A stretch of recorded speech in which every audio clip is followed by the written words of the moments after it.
Welcome back to the podcast of the History Teachers Association of New South Wales. This episode was actually recorded last year following one of our conferences in Sydney.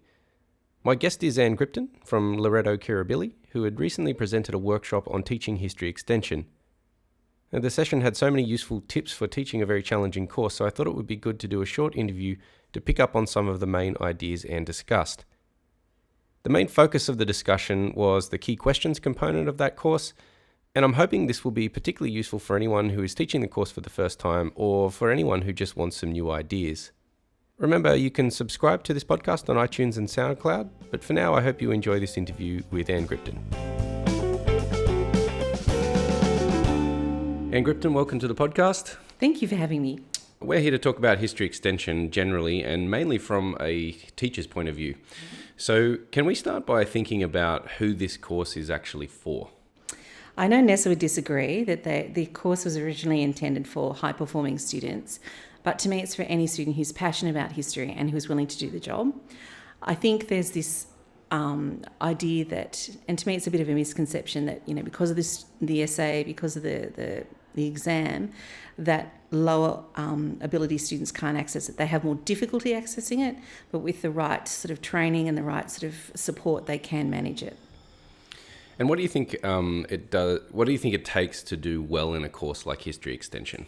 You need grit. You need to be able to stick it out and you need to really commit to your essay and the project. Every year you've got that student who just puts it off and puts it off and puts it off, and it comes back to bite them badly. Whereas the student who may not be as bright, but is organised, is willing to put the research in, willing to listen to feedback, they will do well. So can we talk then a little bit about how you set up the course? There's three main components to this, obviously. So there's the project, there's the core questions, and there's the case study that's connected to that. There's many different ways that people can go about this. Start with a case study, start with the core questions, start with the project. How do you do it? I start with a game that I've shared previously called Historian or Serial Killer, because it's about introducing them to the notion of the historian beyond an abstract concept. When we talk about historians, a lot of students perceive them to be older white male guys with glasses and beards and tweed jackets with, leather patches and stuff. So I just want to start sort of challenging those notions from the get-go, and you don't need any knowledge to be able to do that. And so I put up pictures of an historian and a serial killer side by side, and they have to guess which one is which. And then we start compiling a list of, qualities. Well, he must be an historian because he's wearing a bow tie. She must be an historian because she's got a book in the background. And so this idea of what does an historian actually look like and challenging those preconceptions. And then just sort of building out from there. I do a little bit of what is history to begin with. I actually start with E.H. Carr and a historian and his facts, because it's an easy pick. The kids can understand that, the fishmonger slab, the gingerbread seller that gets beaten to death. So they can access that. And then from there, I go into introducing the project, because I think in Term 4 you need to introduce a project to get nowadays a draft proposal happening. And then probably in Term 1 we'd start introducing the case study, and then I would teach the two concurrently, then interspersing the essay throughout. And then from there on it becomes like Geek of the Week, who's our historian for today, that kind of thing. And if we just pick off the core questions, this discussion is mainly around that part of the course. How do you teach through those core questions? Again, I know that there's a lot of variety in the ways of approaching this, so there really is no one way to do it. Some people would teach it chronologically, other people teach it thematically. There's a whole range of things. How about you? I don't have any set way of approaching it, because it really does depend on the class. If I've got a really good class, then yes, I would approach it thematically and look at the issues and then look at an historian that might relate to those issues in the best possible way. In some instances I've had a weaker class, and it is about doing it chronologically, starting with Herodotus and doing the trot through time, but then challenging the students to kind of not follow that process in their essays, and lots of practice. Even just starting in the middle and then rippling out. So starting with someone like Froissart, who I use instead of Bede for the Christian historian, because he's not a monk per se. He is religious, but his upholding of medieval notions of prowess and chivalry and so forth are really interesting. And they know the Middle Ages, so they understand it. They've done knights and castles, so they can access that. And then we might ripple out. We might go sort of back to the ancients and forward to the moderns and so forth, just to kind of vary things up. But it really depends on the class. You can't just have a set way of doing things. It's not going to work. Yeah, I'm not sure that I've ever taught it the same way twice, Never. actually. No. Partly for similar reasons. So let's talk about some of the activities that you explored in at the Stage 6 Day recently with the History Teachers Association. And can you maybe talk just through a couple of those that are important activities? So I'm thinking here about the public history idea and also how you bring out contemporary issues in history extension. Yes, so the one on public history that I do, we look at, there's a couple of things to do with public history, is I give each of them a museum to investigate, or they can find their own. And, when you can just Google weird museums, and that actually came up on Facebook a few weeks ago about some of the weird museums that are out there. There's a museum of mustard. There's a museum of human reproduction. There's the Museum of Dinosaurs. It's called the National Museum of Dinosaurs down in Canberra, near Gold Creek, and it's actually a privately owned institution, yet it's calling itself the National Museum. So you look at that, and then you look at where does the funding come from? Who owns it? What's their mission statement? Are they fulfilling that? Do they charge? How is the museum laid out? And so and then we feed back to each other, and they can start seeing that, the differences in that. And we also look at the Honest History Alternative Guide to the Australian War Memorial, and we look at the whole issue around, military companies sponsoring the War Memorial, the children's voices reading out the Roll of Honour. So just taking them through select pieces of that guide can be really helpful. And also looking at the Tomb of the Unknown Soldier and looking at the stained glass windows and how that represents the idea of, a sacred space, etc. So, and all the religious symbolism there. And the last one we do is specifically to do with Holocaust museums, and look at for example, the Sydney Jewish Museum as opposed to the United States Holocaust Memorial Museum, as opposed to Yad Vashem, where they're located, what the architecture is, how they've designed the space. Because just looking even at Yad Vashem alone is fascinating, because you are forced through dark spaces, narrow spaces, and then at the end you walk out and you see all over the valley outside Jerusalem, and there's a sense of freedom, but also there's a very strong political message there. The United States Holocaust Museum, you go up in a lift from a lobby that looks like Auschwitz, and when the doors open you see General Patton there at Liberation. And it's about making the Holocaust an American story so that they can respond to that. So looking at the architecture, looking at the purpose, all those sorts of things. So it's really like deconstructing any kind of text then? Yeah, and it's about breaking it down into manageable chunks, like the location, what does that mean for it, the purpose, like what's their mission statement, really thinking about the audience. So it is in that sense, but it's also in some ways more accessible because it's a physical space, and they've all been to museums, so they can understand, what you're talking about. It's not an unknown. And the last activity that you were discussing, or it actually was a series of activities around the idea of incorporating some contemporary issues into the exploration of these core questions. What sorts of things have you been doing in that area? Keeping abreast of Twitter is really important, because so much comes up on Twitter. People are so generous with sharing on Twitter, but also issues constantly pop up, historical readings. The one I used at the Stage 6 Day was something that we just happened to be doing block and talking about history from below. And this idea, and at that time was when Buckingham Palace made an announcement about, we're going to make an announcement about Prince Philip. And Twitter went into meltdown. And so it was this idea of who was making history. Was it Buckingham Palace making this inane statement about Prince Philip, or was it Twitter taking control of that event and talking about it themselves? And there's also popular media, like looking at Childish Gambino's This Is America, and how he uses very specific imagery from African American history over time to create a political purpose, a political message. So there's so many things going on there, and considering what's happening at the moment, If I were teaching history extension right now, I'd be looking at what's happening with Tiananmen Square and Hong Kong and the protests that are happening and how China perceives history. There's actually a lot of good articles around at the moment. And even close to home, we've got the whole Wentworth statue at the University of Sydney, which I'd be thinking about, because those are things that are happening right now. And the way to capture those is even if you just do like a Google search and click on news for history, things pop up all the time. So looking at what's current, I think that is a big differentiator, because it shows the marker that you're not just stuck, up to and including Keith Jenkins at postmodernism, that you are seeing history as a living, breathing thing and engaging with that.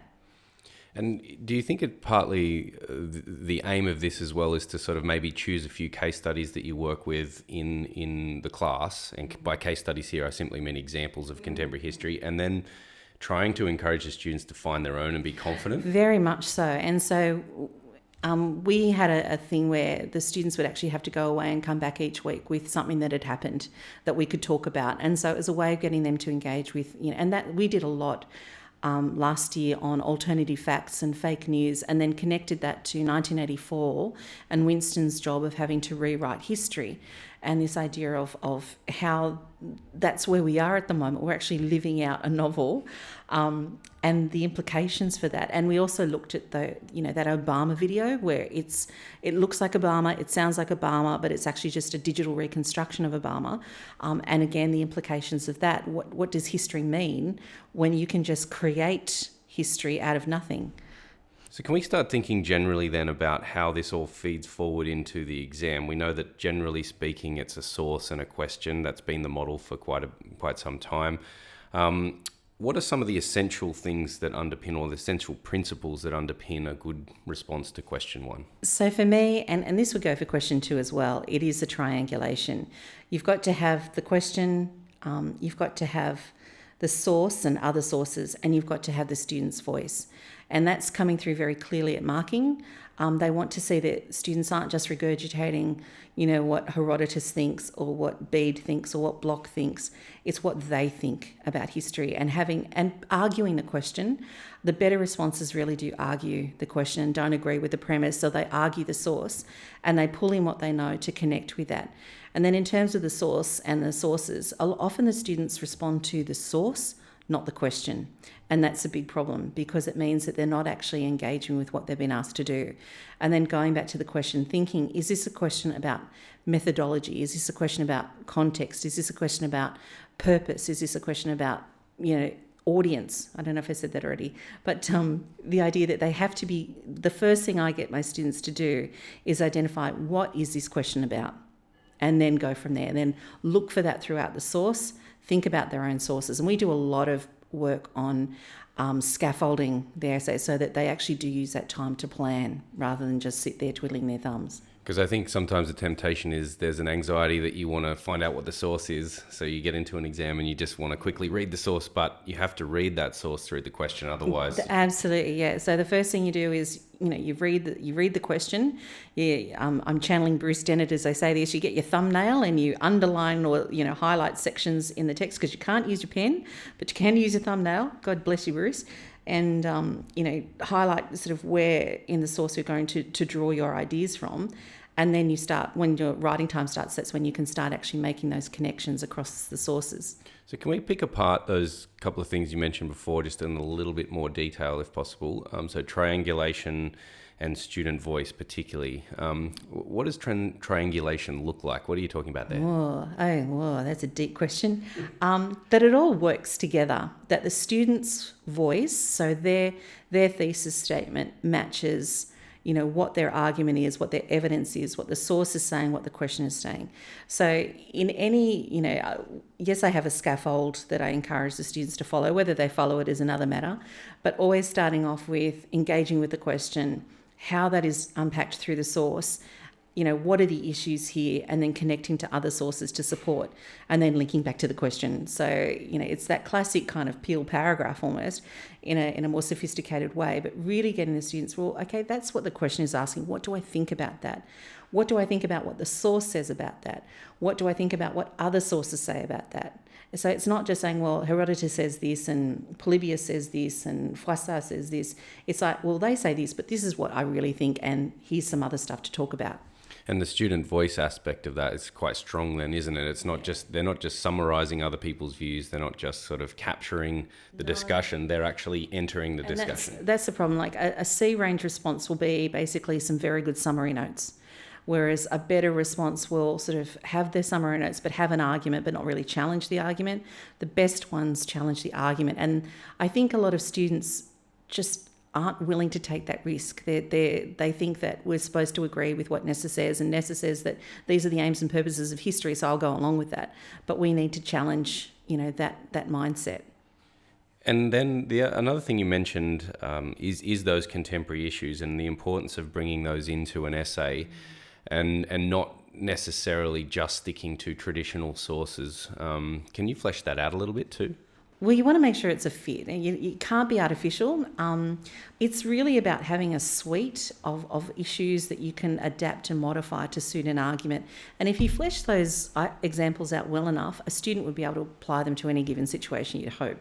I like that concept of a suite. Like, I've always sort of tried to encourage students to have more sources than they need in an essay so that they can select and That's right. Adjust. Yeah. In terms of because one of the common questions you get is, how many historians do you do? And I used to do them all. Like when that book of readings came out in the first year, I religiously went through every historian, and now I just think facepalm all that time I wasted. So realistically, I would want them to know, say, 3 or 4 historians, and I think they do need to know historians, because it's like, that phrase, you've got to know something to think something.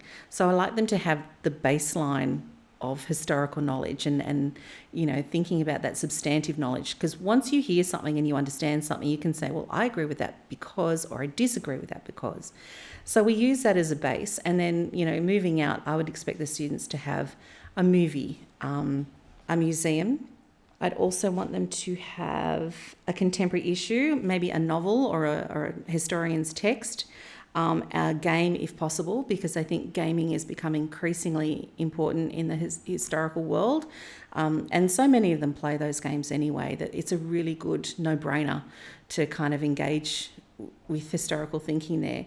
And then even some random stuff that they've come across, like it could be statues. Like a couple of years ago, statues were all the rage. I know some teachers do a case study, in the past they've done Anzacs, but now that's gone over to being question 2. But there's no reason why you can't use question 2 material in question 1. But yeah, having a baseline of some historians and then making sure you've got other examples. You could use art, poetry, really go beyond what people think of as standard history. Even street signs and name places are really indicative. Like if you look at Barangaroo, and how it's named after Barangaroo, but then it has this historical significance being called the Hungry Mile. There's a whole lot of discussion you could have around that. And so that puts it, or allows a student to be in a position where they've got they can show that they can see how history works out through all different kinds of things, academia, street signs, Paul Kine with his little box of Lego-y bits, Yeah. it's you take out the pieces that you need to make it work for that essay. It's not about, I've got to have, XYZ historians over time.